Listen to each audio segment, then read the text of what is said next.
Let's do this.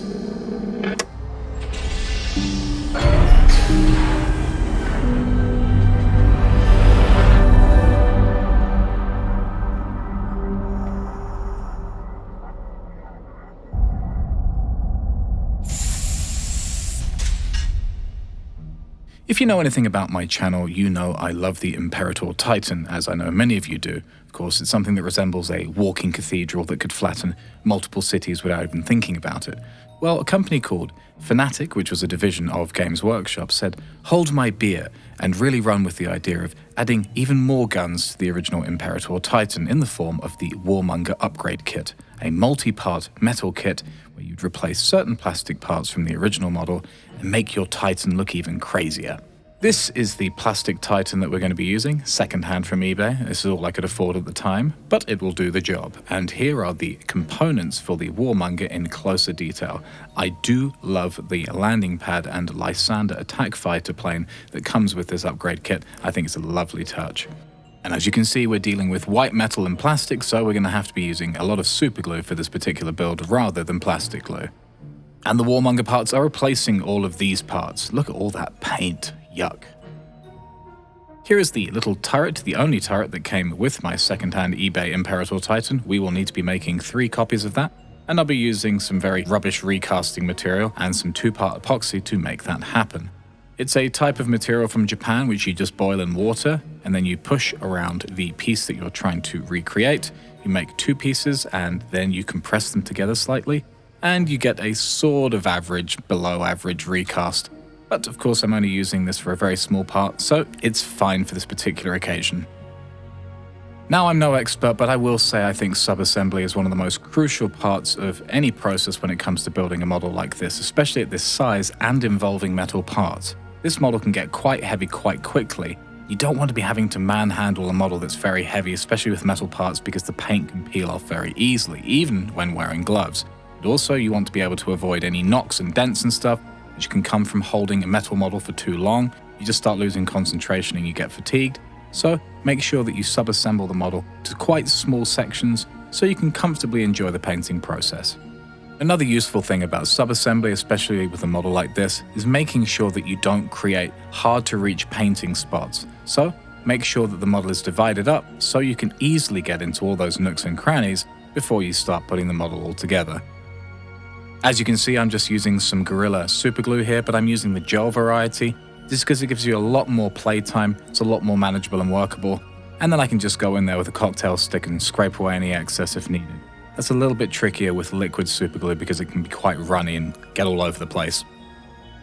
This was as much subassembly as I felt comfortable doing at this stage. I knew I could get to all of these parts quite easily and hold them for long periods of time without any problem.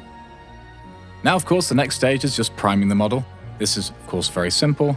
I'm using an airbrush, but of course you can use a paintbrush if you require.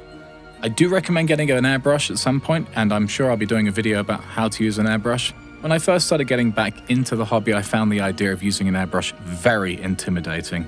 But I just took the plunge, bought myself an air compressor and a second-hand airbrush, and after a few attempts, you pretty much pick it up in no time.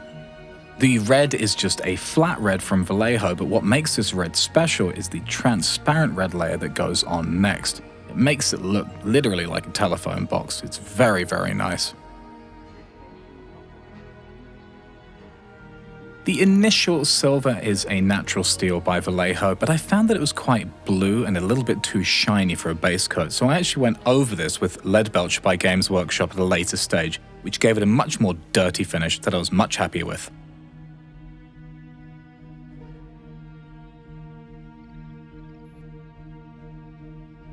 And of course, the trick to painting white is not painting white very much at all, but instead doing something like a mid-tone all-for-one grey, then going up to a highlight of actual white in small areas, and going down to a darker bluey green in the crevices for the shadows. And just to hark back to the airbrush point one more time, I would say that this is where an airbrush really comes into its own, doing light colors like this, because painting white with a brush, it just takes so many coats. And the more that you're doing with a brush in terms of layers, the more likelihood you are of getting an uneven surface. So if you can, get an airbrush, it's going to save you so much time in the long run. Now we're going in with Corn Red, which is a much more dense pigment of red rather than the flat red by Vallejo, and we're just going over all the trim sections around the entire Titan. And I'd say this was about 2 coats in total for the entire trim. Some of the larger areas I did go over with a 3rd coat just to make sure that everything looked as smooth as possible. One of the biggest surprises that came from doing this particular paint project was the fact that I had the luxury of not having to use my nice paintbrushes. Didn't even cross my mind that actually using your nice paintbrushes, especially for someone like me who's not a proficient painter, can be quite stressful. You're having to constantly keep the brush clean. You don't want to have too much paint left on the brush, especially when it's under painting lights where the heat can make the paint dry on the bristles quite quickly. You don't want to have to think about loading the brush or anything like that. And with the $2 Amazon paintbrush from 5 years ago, which I did 99% of this paint project with, I didn't have to worry about any of that. It was super simple and super relaxed.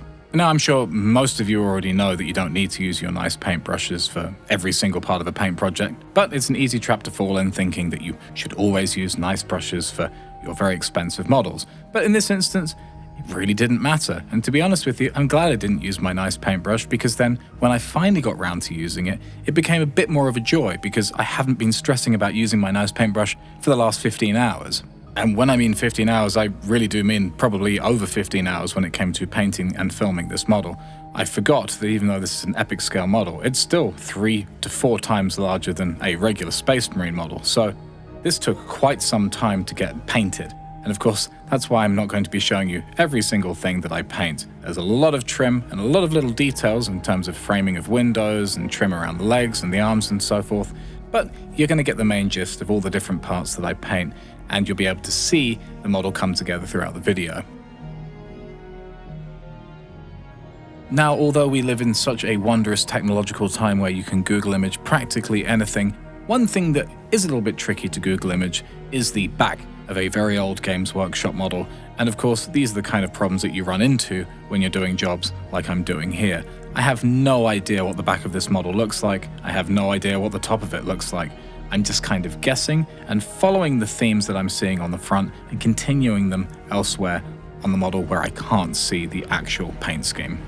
And I'm just going to try and have some fun in a few places, like on the landing pad where I'm going to be adding the hazard stripes, just to give it a little bit more flavor. Of course, it's not necessary, I could have just left it black, but just adding some of my own personal touches will make the model feel a little bit more personal to me. Now, I could of course done the stripes just by hand, but masking was much simpler, and I bought this Tamiya masking tape that I've never used, so I thought I'd put it to use for this particular instance. The other issue is having to paint over black mistakes with yellow paint just takes forever, so this was the simplest way of just getting it done. Once again, I'm using an exceedingly cheap brush. It's from the same collection as the other cheap brush that I'm using, but this is the liner brush variant. Of course, it's just much longer bristles, which is very useful for doing line work like this, where you just drag the brush very slowly in one uniform direction, and it just makes the lines much more crisp, as you can see. Now, one thing that I wanted to add to the model, which wasn't in the original artwork, was some glass color to the window sections. So I just went with a dark bluey green and then a couple of highlights just to give it a bit more flavor.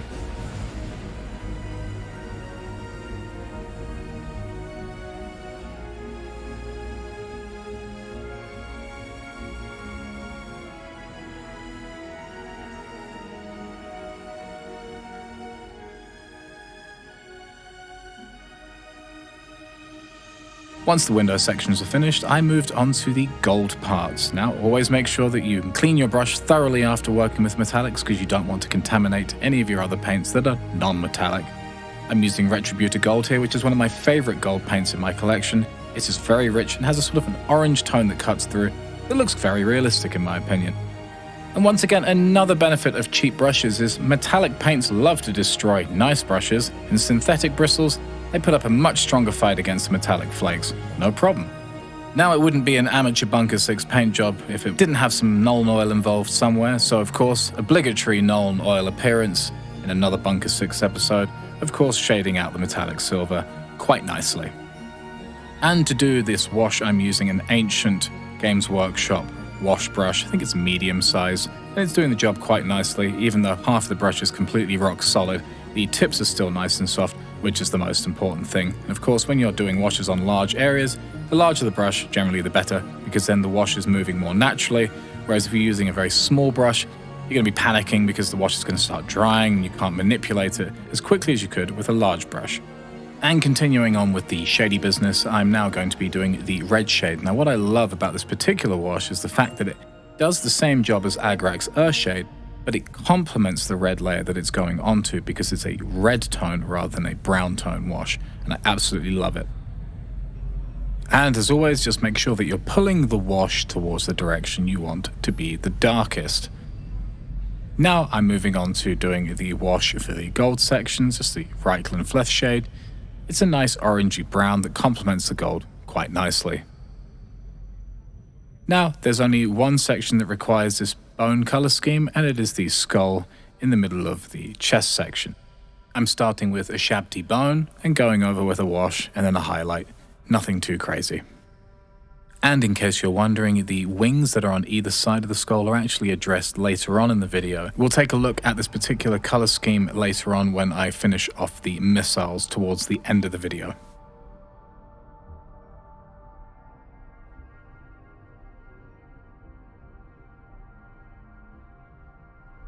And just to add a bit more variety, instead of just using gold and silver, I also used a copper tone for some of the metallic sections, say for example on this leg joint. Just make sure that you really thin these metallics, especially these base metallics, because they can be quite chunky, and make sure that you really give them a good shake too. And once the shade on the skull had finished drying, I went back in and just did an appropriate highlight across the edges and around the eye sockets, just to give it a little extra pop.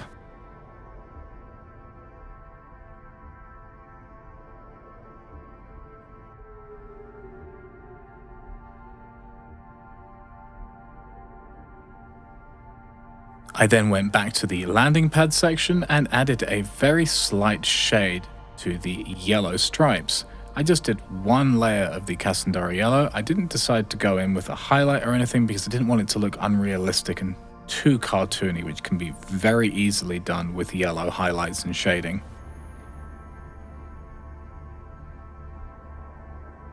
I then went in with a very dark brown metallic, in this case scale color decayed metal, just at the tops and the bottoms to imply that the light is receding in those areas.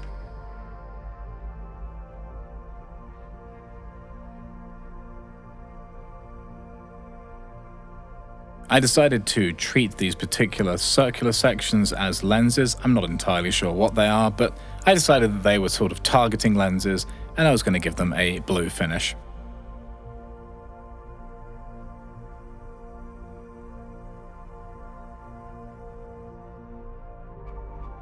To shade these lenses, I just poured a tiny drop of Guilliman blue down to the base of the lens section to give it a bit more contrast. For some reason I decided to go with Screaming Skull rather than a brilliant white to do the lens flare. It just seemed a little bit more realistic. These lenses are actually being shrouded by the top two cannons, so I didn't think it would be particularly bright. Not that anyone's going to see it anyway.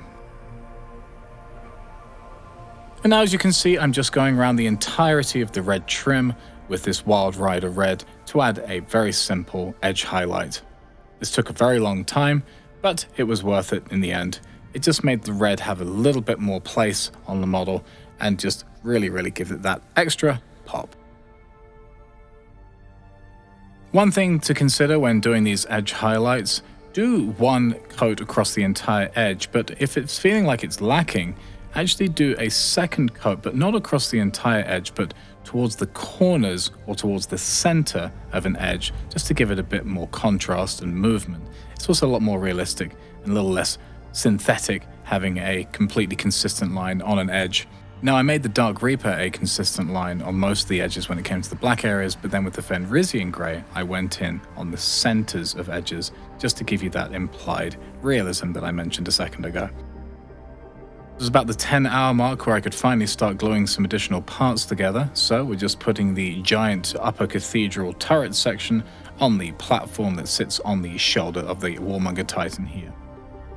Now, I highly recommend obviously wearing gloves when you're working in sub-assembled sections like this and you're trying to glue parts together, because sometimes you need to add some force. You don't want to start damaging the paintwork. These latex gloves really do help alleviate that issue. But when working with superglue, I still think it's best to not wear gloves, ironically, because sometimes you can run into an issue where you don't realize that there's superglue on the gloves because you can't feel it, and then you're putting superglue all over the place. So I do recommend working with superglue without gloves, just so you know for a fact that the superglue is going and staying exactly where it needs to be. Now with Stormhost Silver, you can actually use it to highlight both silver and gold because it's supposed to be very, very bright, and of course gold reflections almost look white sometimes, and so that's why you can just use the Stormhost Silver across the board, which is exactly what I'm doing here. I'm not using it everywhere. I didn't use it on the leg sections or on the gun sections, but the head is kind of sunken into the chest cavity, so I wanted to give it as much chance to have some contrast and pop as possible. I'm really just focusing on the edges and the rivets, and I'm not doing too much work on the flat surfaces. And once that was out the way, I then could actually put the head into the chest cavity and start building up more of the model as parts were finished being painted.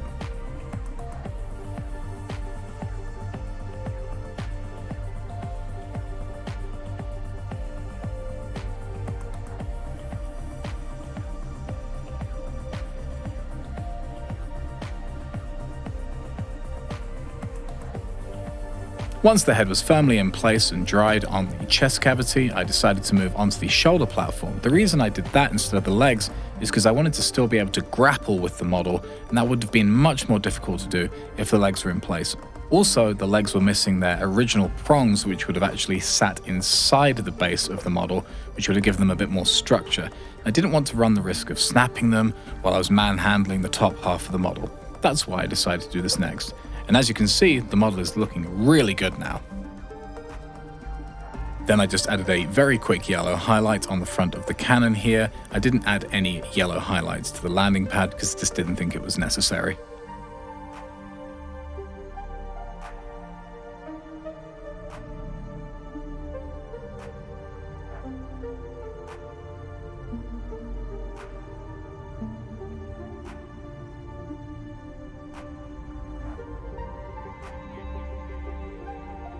Once I was finished with this very minor yellow highlight, I moved back to the missiles. I added an addition of this black line around the warhead that was not in the original artwork, but I thought it was just a little bit more realistic to have that. And then I added a black line around the section where the metallics and the missiles meets, just to create a bit of separation. Then the white shade, as mentioned earlier, is the Stegodon scale green, just added to the fin crevices, just to give it a little bit more contrast and definition. As you can see here, I'm using my nice brush now because of course this requires thin line work, but this was basically the only time I really needed to use the brush. I then took a break from the missiles and just added some copper to the exhausts of the missiles and any other areas that I felt the copper was necessary. And as you can see, I'm not using the original copper, I'm using the decayed metal without the orange copper underneath, just because I didn't want to have the orange copper all over the place. Getting back to the reference material, I saw that there was a little bit of metallic silver between these missiles, so I copied that as well.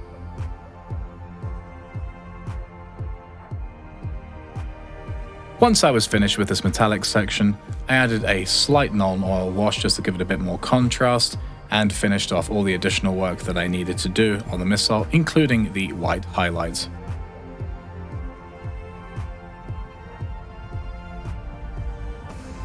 Once the highlights were finished, I was able to move on to the rest of the assembly. Now, I think it's appropriate that I mention one interesting story that I picked up along the way in doing my research for this model, which is the name Lysander. It seems that the grandfather of one of the sculptors who was involved in making this upgrade kit flew a plane called the Westland Lysander, and this was a nod and a commemoration to his memory, which I think is a lovely touch if the story is true.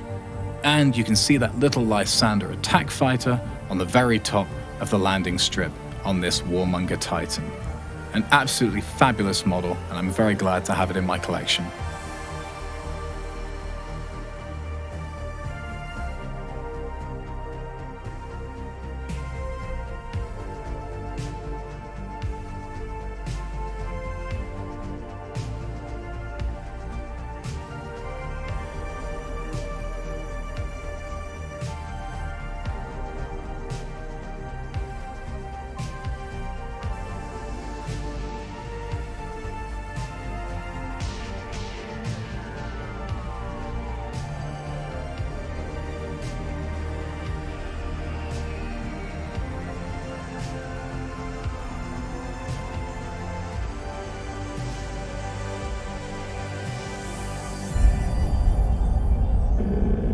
Well, there we have it, the Warmonger upgrade kit for the original Imperator Titan supplied by Fanatic mail order magazine from the year 2000.